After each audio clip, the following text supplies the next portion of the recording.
Somewhere in Japan right now, there's a pineapple sitting in a specialty grocery store with a price tag most people would mistake for a typo. $400. Not for a case, not for a crate, one pineapple. And here's the part that's going to mess with you. That's actually one of the cheaper things on this list. By the time we get to number one, we'll be talking about a single piece of fruit that's sold at public auction for more than $45,000. Not a painting, not a gemstone, fruit. Now, I could just read you a price list and call it a video, but that's not what this is because the prices aren't the real story, they're the symptom. The real story is why a country decided that a piece of fruit could be worth more than a car. And once you understand that, you'll never look at the produce section the same way again. Today, we're counting down 15 of the most expensive fruits ever sold. Real prices, real auctions, real documentation. And I'll tell you up front, some of these are everyday luxury prices. Some are once in a decade auction records. I'll be clear about which is which every single time, because that distinction actually matters if you want to understand what's really happening here. Let's start at number 15, which still costs more than most people spend on a week of groceries. If you're new here, I dig into the hidden history, economics, and weird human obsession behind the food on your plate. If you love deep dives into our food systems, hit subscribe. Let's get into it. Sembikiya Cherries, we're starting at the bottom of this list. The bottom still costs $160 for a box of cherries. The shop that sells them is called Sembikiya.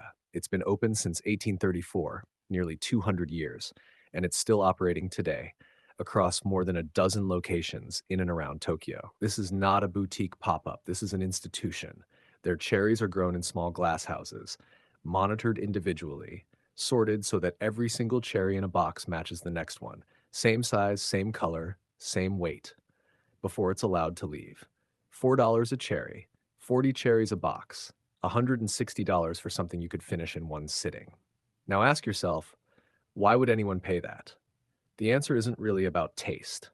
It's about what the purchase communicates. In Japan, giving someone fruit from a shop like Sembikiya is the equivalent of showing up with a bottle of rare wine or a box from a jeweler. It signals that you thought about it, that you spent real money, that the person receiving it is worth that. That gift giving culture is going to keep coming up on this list because it explains almost everything about why these prices exist at all. Keep it in the back of your mind. Because from here, the prices only move in one direction. Sembikiya Queen's Strawberries. Same shop, different fruit, same obsessive standard. Sembikiya's Queen Strawberries, also called Nyoho strawberries, run $85 to $100 for a box of 12. That's roughly $7 to $8 per individual strawberry. But here's what separates these from anything you'd find at a farmer's market. They're grown in elevated beds, never touch soil. That keeps them perfectly clean and evenly shaped. No blemishes, no flat sides, no bruising from ground contact. Every berry gets hand inspected before it's allowed into a box. If it doesn't pass, it doesn't go in. You might be thinking, okay, but does it actually taste better? Honest answer, probably marginally. But that's not the point, and it's never been the point. When someone in Japan brings a box of Sembikia strawberries to a business meeting or a family dinner, they're not saying, I found something delicious. They're saying, I respect you enough to spend what most people spend on a full grocery run on 12 strawberries just for you. Dekopon Citrus. This one surprises people because at first glance it looks almost comical, a large, lumpy citrus fruit with a distinctive top knot bump sitting on its crown. But don't let that fool you. The Dekopon is a cross between a mandarin orange and a pumpkin orange, first developed in Japan in 1972. You might actually know it under its American brand name, Sumo Citrus. Same fruit, different label, sold in US specialty grocery stores at a fraction of the Japanese price. So what makes the Japanese version worth $80 for six? The process. After harvest, every Dekopon gets cured for up to 40 days before it ever reaches a store shelf. Not processed, not packaged, just held carefully in controlled conditions, specifically to lower its acidity and raise its sugar content naturally over time. 40 days of storage, monitoring, and temperature management for a single piece of citrus. The result is a fruit that's noticeably sweeter and smoother than anything that comes off a standard commercial line. No seeds, barely any pith, almost no bitterness at all. At around $13 per fruit, you're paying mostly for that patience. 40 days of it built into every single one. And if you think that sounds extreme, we're only at number 13. Sekai-Ichi Apples. Sekai-Ichi is Japanese for the best in the world. That's not marketing copy. That's the actual name of the apple. And when you see one in person, you start to understand the confidence behind it. These apples are massive. Some grow past 900 grams, nearly double the size of anything you'd find in a standard grocery store. They're a cross between Red Delicious and Golden Delicious varieties, and they look almost unreal sitting next to a normal apple, like someone ran a regular apple through a scaling tool and forgot to stop. But here's what actually drives the price, and it's not what most people guess. It's not the size itself. It's what the size costs the farmer. Because these apples are so heavy, the trees physically can't support many of them at once. Branches break, yields collapse. A standard apple tree might produce hundreds of fruit per season. A Sekai-Ichi tree, a fraction of that. Less supply, same demand, and the price climbs to reflect it. $21. One apple. And there's one more detail that almost nobody mentions. Each apple is hand-washed in sake and carefully polished before sale. Not for flavor, purely for presentation. Because in this market, how it looks when it arrives matters just as much as how it tastes. That single detail tells you everything about who's buying these and why. Shine Muscat grapes. Quick but important stop here, because Shine Muscat is genuinely unlike any grape most people have eaten. These aren't just expensive table grapes. They have a floral, almost honey-like aroma the moment you open the package. The skin is thin enough to eat without noticing it. The flesh is crisp in a way that snaps rather than squishes. Side by side with a standard supermarket grape, it's not even a close comparison. A small quantity, a few premium bunches, can sell for up to $200 in Japan's specialty fruit market. But here's why this entry actually matters beyond its own price tag. Shine Muscat is one of the parent varieties behind the next fruit on this list. And that next fruit makes $200 look like pocket change. We're about to leave everyday luxury territory entirely. The Lost Gardens of Heligan Pineapple. We're leaving Japan for a moment, because this next entry comes from somewhere you'd never expect a tropical fruit to come from, a restored Victorian estate buried in the countryside of Cornwall, England. The place is called the Lost Gardens of Heligan. And to understand why a pineapple grown here costs $1,500, you need to understand what these gardens actually are and what they were. In the 1800s, growing a pineapple in England was one of the most extreme status symbols a wealthy estate could display. Not because pineapples tasted better back then, because growing one in a cold, gray, thoroughly untropical country was genuinely, technically difficult, and everyone who saw it on your table knew exactly what it had cost you. The method they used was called a pineapple pit, a deep, insulated trench lined with fermenting horse manure and straw. As the manure breaks down, it generates heat, consistent, slow, biological heat, enough to keep the pit warm even through an English winter. The pineapple plant sits above it in a glasshouse, absorbing that warmth. No electricity, no thermostats, no modern climate control of any kind, just manure, patience, and an obsessive amount of labor. The Heligan estate was eventually abandoned, left completely untouched for most of the 20th century, buried under decades of overgrowth. Then, in the early 1990s, a restoration project uncovered what had been hidden: the walled gardens, the glass houses, and the original pineapple pits, still structurally intact after nearly 200 years underground. They restored them, and then they actually started using them again. Today, growing a single pineapple at Heligan the Victorian way takes the better part of 2 years. The pit has to be repacked with fresh manure multiple times to maintain the heat. The plant requires constant monitoring. The yield is exactly what it was 2 centuries ago: one pineapple at the end of all that work. The commonly cited price for one of these specimens sits around 1,000 British pounds, roughly 1,500 US dollars. Now, is a Heligan pineapple $1,500 worth of better than a supermarket pineapple? Almost certainly not. That's not the point. The point is that someone kept a 200-year-old horticultural method alive in the ground it was originally built in, on the same estate where it was first used. And that level of commitment to a thing that almost disappeared has its own kind of value that's genuinely hard to put a number on. $1,500 is just what they decided to charge for it. And compared to what's coming next on this list, 1,500 is going to start feeling almost reasonable. The Rubyglow Pineapple. Remember that $400 pineapple from the very beginning of this video? This is it, the Rubyglow. And the first thing you need to know is who made it, because it's not some small Japanese orchard or a Victorian estate with a 200-year legacy. It's Del Monte. Yes, that Del Monte, the company on the canned fruit in your pantry right now. Here's what makes that genuinely interesting. Del Monte didn't stumble into this. They spent roughly 15 years of active breeding work developing this single variety.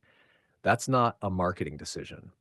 That's a long-term agricultural bet placed by one of the largest produce companies on earth that there was a real market for a pineapple that looked and tasted like nothing else available.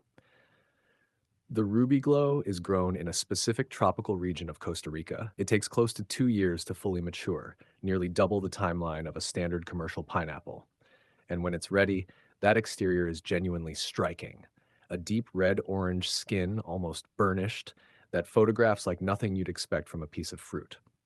It launched in the United States in early 2024, sold exclusively through a specialty produce retailer called Melissa's. Price $395.99. They sold out almost immediately. Multiple outlets covering the launch reported that the bulk of the initial supply went directly to high-end restaurants in California and Las Vegas specifically, where chefs were buying them not just to serve, but to display. The fruit itself became a tableside conversation piece. Del Monte's own team, when pressed on the price, compared it to rare truffles and specialty Wagyu beef. And that comparison is actually more precise than it sounds, because what they're really describing is a category of food where scarcity itself becomes part of what you're paying for.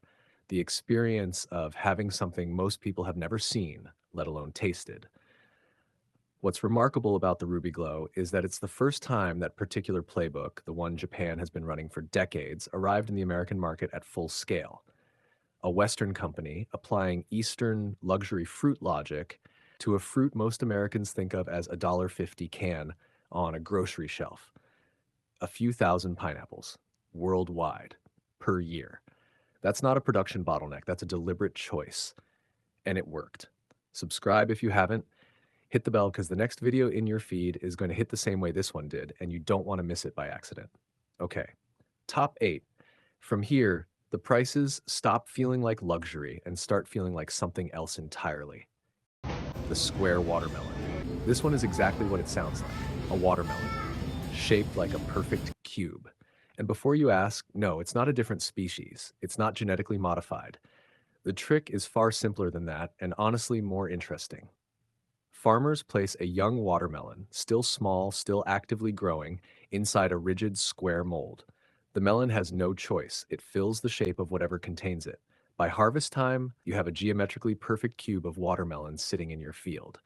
The method was originally invented by a Japanese graphic designer, not a farmer, not a botanist, who had a completely practical problem to solve. Round watermelons roll. They don't stack. They waste refrigerator space. A cube solves all of that. The practical solution became a collector's item almost immediately.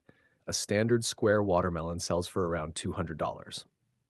A particularly well-formed, flawless specimen, perfect corners, no surface irregularities, uniform color, has sold at auction for over $800. But here's the detail that changes everything about how you think about this fruit. Most buyers never cut them open, because the mold does something else besides shape the fruit.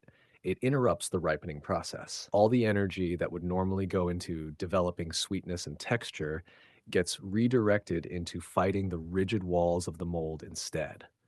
The flesh inside is often reported as bland, sometimes underripe, occasionally almost flavorless. The square watermelon is not a food product. It's a sculpture. It just happens to be made out of a living plant. And that distinction between fruit as food and fruit as object is about to get pushed even further.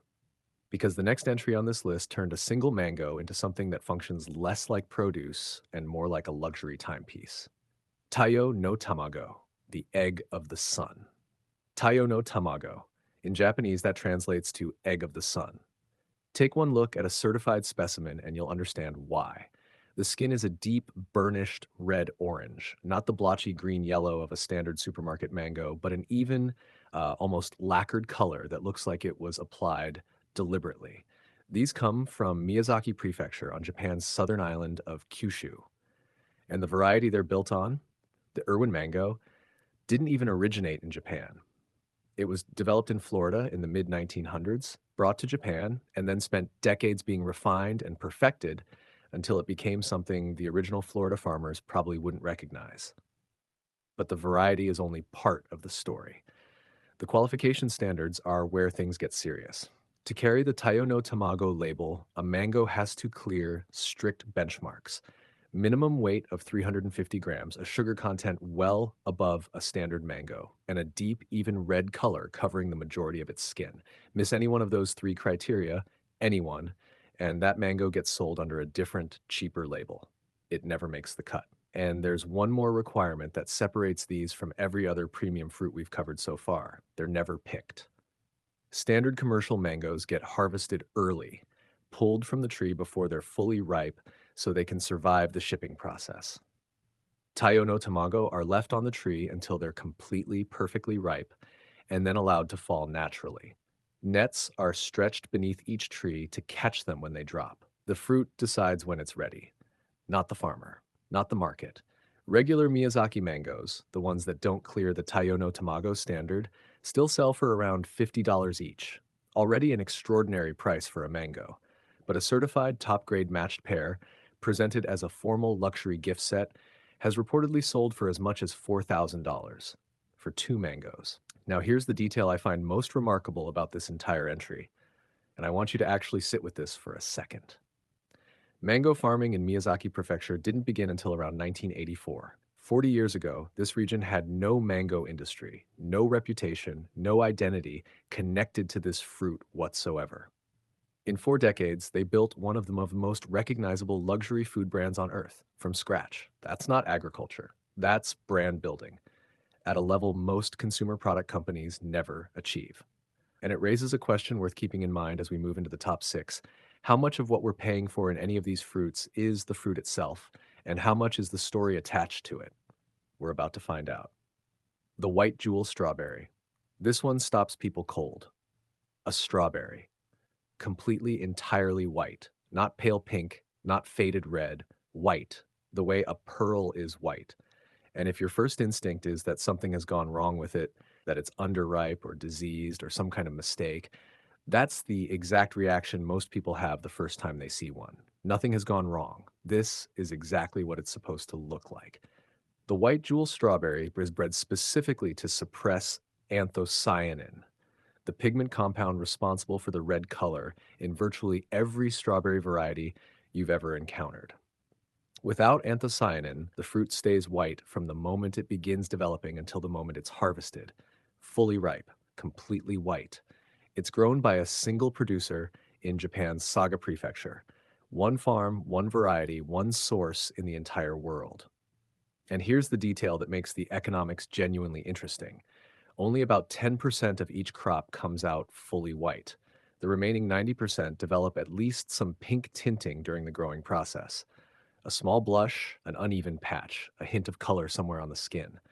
Those berries get sorted out, sold separately at a lower price. They'll never carry the white jewel name. That 10% yield rate is not a production problem they're trying to fix. It's the mechanism that makes the fruit rare. And rare, on this list, means valuable. $10 per strawberry, one farm, one source, 10% yield. And the name White Jewel isn't marketing poetry. It's a precise description of how these are actually treated. Individual berries are handled the way a jeweler handles a stone, assessed, graded, and presented accordingly. We're 6 entries into this countdown. Every single fruit so far has had one thing in common: obsessive, individual attention at every stage of production. But the next entry takes that obsession and scales it into something that has its own annual auction, its own classification system, and its own record sales that read more like fine art than agriculture. This is where the list gets serious. Ruby Roman grapes. Let me give you a reference point before we go any further. A standard table grape weighs roughly 5 grams, maybe 6. Small, uniform, the kind you eat without thinking about it. A ruby Roman grape has to weigh at least 20 grams just to qualify for the name. That's not a marginally bigger grape. That's a categorically different object that happens to grow on a vine. Ruby Roman grapes were developed in Ishikawa Prefecture, Japan, the result of years of agricultural research that didn't produce its first commercial harvest until 2008. They're red table grapes, and they are enormous. But size, again, is only the entry requirement. Every single grape in a bunch gets individually assessed before that bunch is allowed to carry the Ruby Roman label. Weight, minimum 20 grams. Sugar content, above 18%. Color, a deep, even red, close to a cherry tomato, consistent across the entire surface. One grape in the bunch that misses any of those three standards brings the whole bunch down to a lower classification, sold under a different name at a fraction of the price. Think about what that means in practice. A grower can tend a vine all season, watch a bunch develop, get it to harvest, and lose the entire premium classification because one grape in the cluster came in at 19 grams instead of 20. That is the standard they hold. Only around 24,000 bunches are produced in a typical year across the entire prefecture. And each harvest, the very best specimens, sometimes only one or two bunches out of the entire season's crop, get classified as premium grade. Those go to auction. In July 2023, a single premium bunch sold at auction for 1.2 million yen, around $8,400 for one bunch of grapes. And in 2020, a single cluster reportedly sold for around $12,000, one of the highest prices ever recorded for a single bunch of fruit anywhere in the world. Now, I want to be precise here, the same way I've been precise the whole video. Those are auction records, ceremonial first of season sales, where buyers are partly purchasing prestige and partly making a public statement about their business or brand. They are not the standing retail price. For everyday buyers who aren't bidding at auction, a standard non-record Ruby Roman bunch sells for anywhere between $90 and $450, which is still, for grapes, an almost incomprehensible price. But here's the thing about Ruby Roman that I think gets lost in the price conversation. This variety didn't exist 30 years ago. It was engineered from the ground up by agricultural researchers in a single Japanese prefecture with the explicit goal of creating something that had never existed before.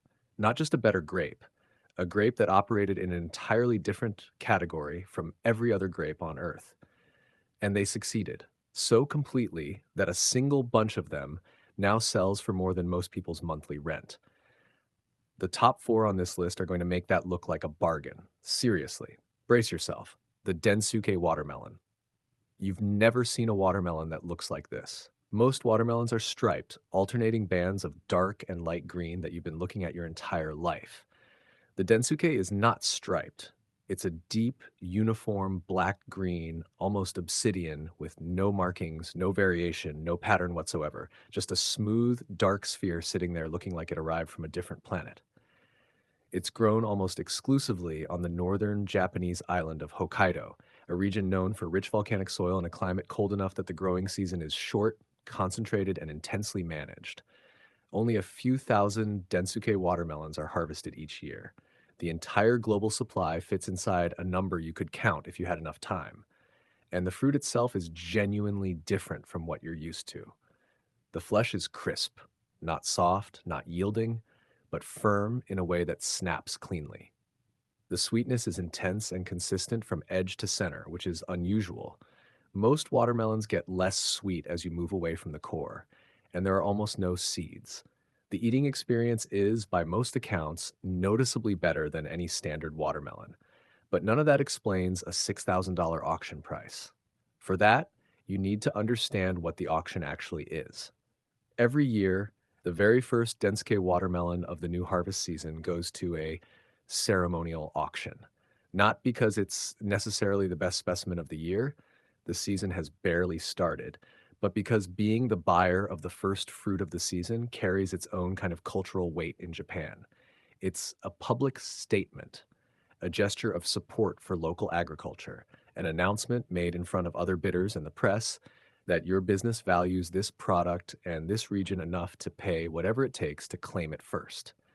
In 2008, that first melon of the season, a 17-pound specimen, sold for 650,000 yen, roughly $6,100. The buyer was a marine products dealer who told reporters directly and without hesitation that he simply wanted to support Hokkaido's farmers. He wasn't buying a watermelon. He was making a donation with a very good story attached to it. A standard, non-record Densuke watermelon, the kind you'd find at a Tokyo specialty fruit shop without any auction theater around it, retails for around $250. Still an extraordinary price for a watermelon. Still built on real scarcity, a genuinely superior product, and a growing region that can't be replicated anywhere else. But 250 and 6,100 are very different numbers, and the distance between them is almost entirely ceremony. That gap between the real price and the record price is something you're going to see again in the next two entries, except the gap gets significantly wider, much wider. The Sembikiya muskmelon, we're back to Sembikiya, the shop we started with at number 15. And if it feels like we've come full circle, that's intentional. Because this entry is what the entire Japanese luxury fruit system is actually built around. Everything we've covered, the cherries, the strawberries, the grapes, the mangoes, all of it exists in the shadow of the melon. In Japan, the premium muskmelon is the apex of gift fruit, not because it's the rarest, not because it's the most technically difficult to grow, though it is extraordinarily difficult, but because it has been for decades the single most culturally significant piece of fruit you can give another person. Here's what the growing process actually looks like. Each plant is trained to produce exactly one fruit, not two, not three, one. Every nutrient the plant absorbs, every hour of sunlight it processes, every ounce of energy it generates over its entire growing cycle, all of it goes into that single melon. Farmers monitor them individually, adjusting temperature and humidity in the greenhouse around each plant. The netting pattern on the skin, that distinctive web of raised lines you see on a premium muskmelon, develops naturally, but only when the growing conditions are controlled precisely enough to produce it evenly. Uneven netting means a lower grade. Lower grade means a lower price.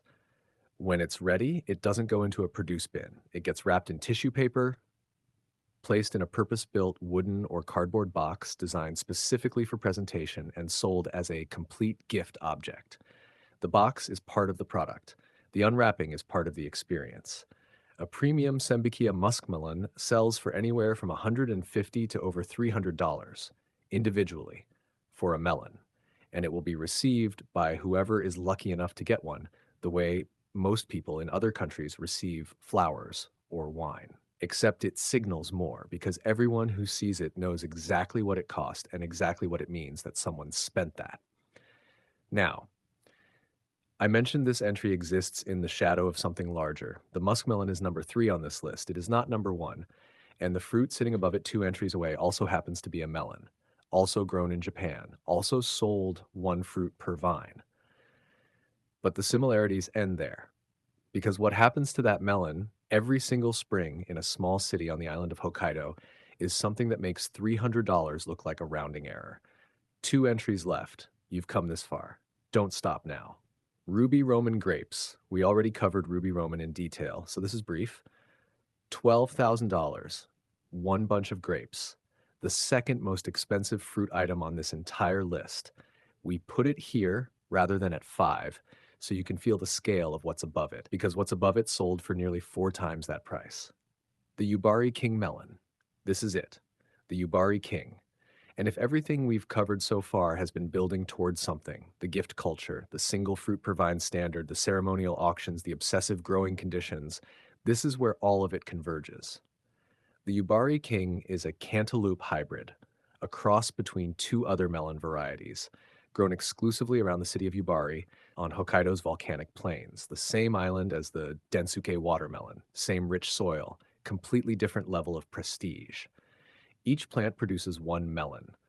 That melon gets 100 days in a carefully climate-controlled greenhouse, heated in winter, cooled in summer, kept at a precise, consistent temperature, from the moment the fruit begins forming until the moment it's ready. Farmers monitor each individual melon throughout that entire 100-day window. The result is a melon with an almost perfectly spherical shape, a smooth, unblemished rind, and a flesh so consistently sweet and smooth textured that it's become the benchmark against which every other premium melon in Japan is measured. Every spring, the very first pair of Yubari Kings harvested, the absolute earliest specimens of the new season, go to a public ceremonial auction. The mayor of Yubari has personally attended these events. Local press covers them. The auction isn't just a sale, it's an annual announcement that the season has begun, that the product survived another year, that the city of Yubari is still producing something the rest of the world cannot replicate. In 2019, a beverage company purchased the season's first pair for 5 million yen, 45,000 US dollars, for two melons. They bought them to celebrate the anniversary of one of their melon flavored products. The purchase made national news, and as recently as May 2023, not a historical footnote, less than their years ago, a different pair sold at auction for $25,000. I'll be clear, the same way I've been clear this entire video. These are ceremonial auction prices. They are not what you pay at a fruit shop. A regular Yubari King melon, purchased at a Tokyo specialty retailer, runs around $200. $200 is still an extraordinary price for a melon, but it is a very different number from 45,000. The distance between those two numbers, 245,000, is ceremony, prestige, and the specific cultural weight of being the person who paid the most for the first melon of the season in a city that built its entire identity around this single piece of fruit. That's what's really being auctioned, not the melon. The story of the melon. 15 fruits, $160 for a box of cherries at the bottom, $45,000 for a pair of melons at the top, and almost every single one of them connected by the same thread. A culture that decided somewhere along the way that a piece of fruit grown with total individual obsessive attention was worth giving to the people you respected most. That's not irrational. That's just a different set of values than most of us were raised with. And now that you've seen what those values produce, I'm genuinely curious which one you'd actually pay for. If this kind of deep dive is your thing, the real economics and the stranger than fiction stories behind the food most of us never think twice about, there's a lot more of it here. Subscribe if you haven't. Drop your answer in the comments. Which fruit on this list would you actually spend money on? I have mine. I'll tell you in the comments. See you in the next one.